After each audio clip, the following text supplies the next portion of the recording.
Hello students, how are you? I hope you are doing well. You are welcome to the official group of study of Don Vasco School. Today we will start the fresh chapter, the new book of your EVS, that is environmental study. So first of all we will have the introduction of our book. The name of the book is My Green World. Okay, My Green World, and it is written by R.K. Sabharwal. Okay, R.K. Sabharwal, and the publisher name MGS Publications Private Limited. Okay, so this was the introduction of your book. So we will be dealing with the first chapter of your book today, that is family in transition. Transition means going from one phase to another phase, means a type of change. Okay, so this is our first chapter. This is our first chapter, family in transition. We will only read this chapter. I'm trying to improve your reading skill in this video. So first of all we will read this chapter only today.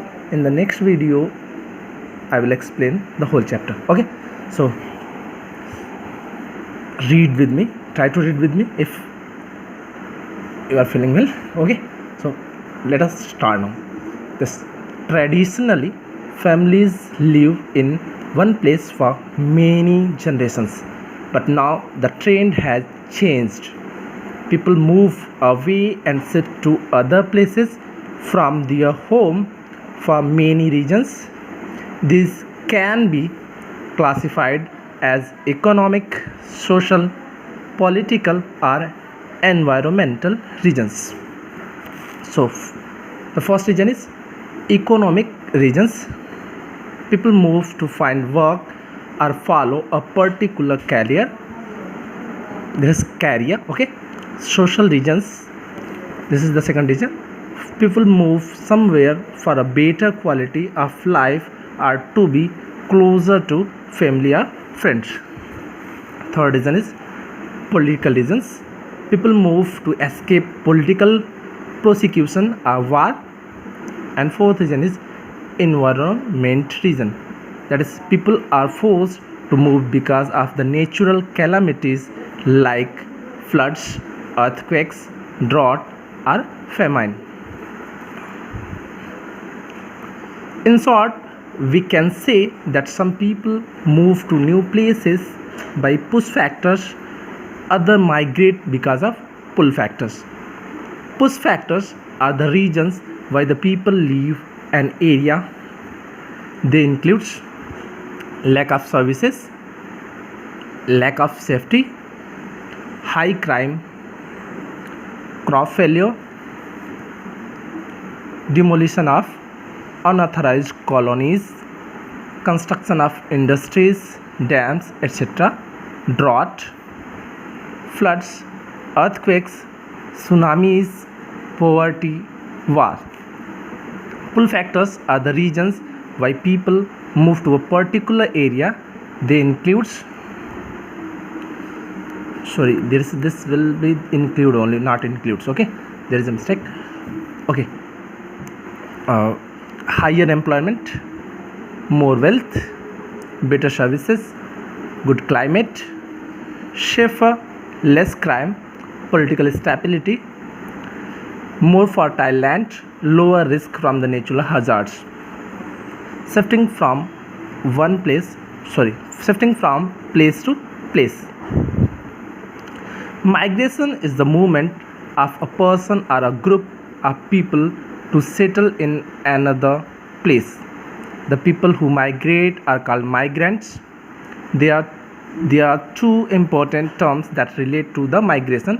One is immigration and emigration. Okay, this is immigration and this is emigration.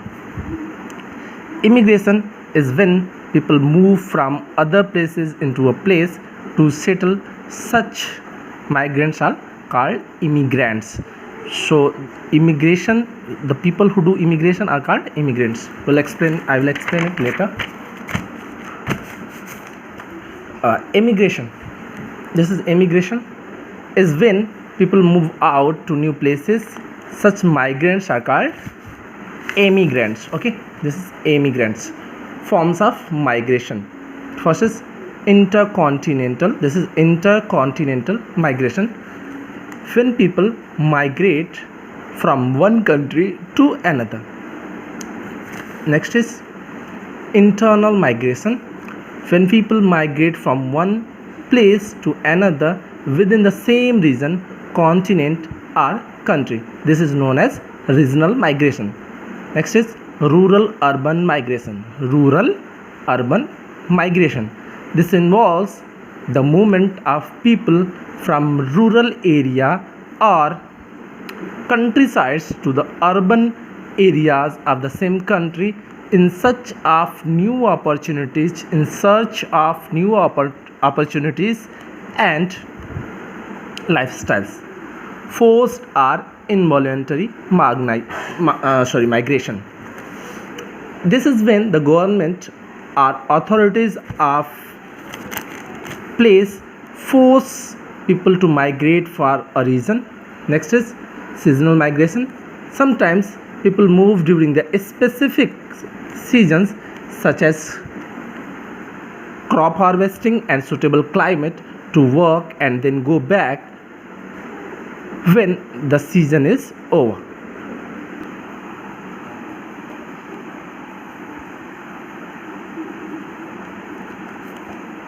Next is return migration. Oftentimes, young people who move into the cities to work return home when they retire to spend the rest of their lives in the quiet of the towns and with old friends and family. Migration is not a new thing.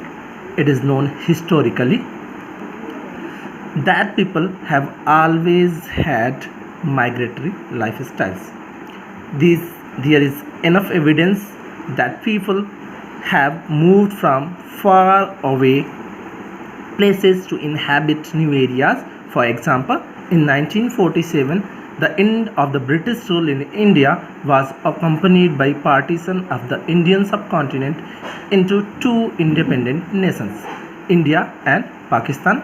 This process of partitioning and drawing new political boundaries was marked by unfortunate violence. This led mass displacement of people, and it was one of the largest forced migration of the 20th century. Migration due to the demolition. Okay, migration due to demolition.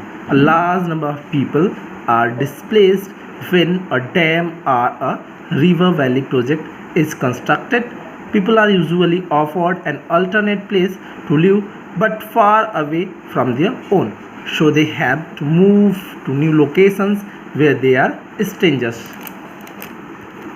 They lose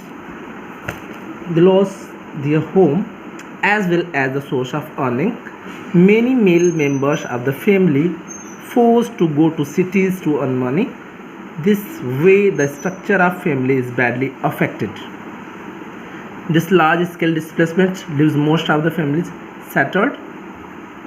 Poor people who come to the cities to earn money cannot afford to live in the rental accommodations. This is accommodations. Okay, where the people live is known as their accommodation. Okay, for example, you live in your house, that is your accommodation. You accommodate in your house. Okay, they are forced to live in slums. It is the reason slums grow in big cities. Many a time alternate accommodations is provided to the slum dwellers. Dwellers means the people who live in slums. Okay, slum dwellers means the people who lives in slum. Displaced people face many difficulties at the new places. They find it hard to get work and their family life is badly disturbed. Next, relationships. Members of a family live at different places. They meet each other on certain occasions. You do not know all of your relatives because either you have never heard about them or you have never seen them.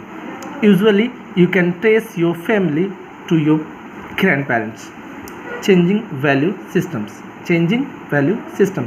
In the past, In the past, most of the women were little educated. They remained inside the house for the most of the time. Men did all outdoor jobs. Today, the scene is entirely different. Girls are encouraged to go for the higher education. This is good sign to eliminate gender discrimination.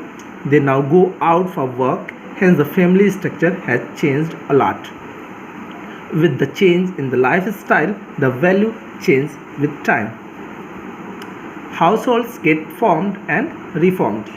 People move out of a place and have to go away from their families for many reasons. Some people have transferable jobs. They have to leave their families when they are transferred. Children may have to leave their home for the higher studies. They may stay in hostel or take a rental accommodation. Girls leave their families when they are married. They set up a new home with their husbands. Whenever a member of the family moves out, the household has to be reformed. At the same time, a new household is also formed. So this was the reading of this chapter. I hope you understand all the words. You can now pronunciate all the words clearly.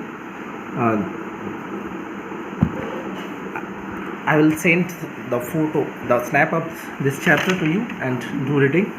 And in next video, I will explain all the things, all the points that are given in this chapter. Okay. Thanks for your time. Thanks for giving me your time. Have a good day. Bye.